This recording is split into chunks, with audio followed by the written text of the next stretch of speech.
Hey everyone, want to install plugins in GIMP? In this video, I'll show you how to install GIMP plugins step by step. Yeah, plugins can add new features, effects, and tools that make GIMP even more powerful for photo editing and graphic design.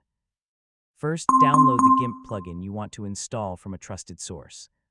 Make sure the plugin is compatible with your version of GIMP and your operating system before continuing. Next, locate GIMP's plugins folder on your computer. You can usually find the correct location by opening GIMP, clicking Edit, then Preferences, and selecting Folders followed by Plugins. This shows the folder where GIMP looks for installed plugins. Once you found the Plugins folder, extract the downloaded plugin if it's in a zip or compressed file. Then copy or move the plugin files into the GIMP plugins folder. Some plugins may require additional files or installation steps.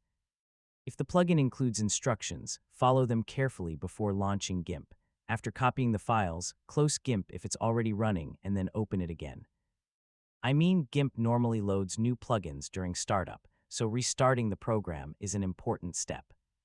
When GIMP opens, check the Filters, Tools, Script Foo, or another relevant menu to see if the new plugin appears.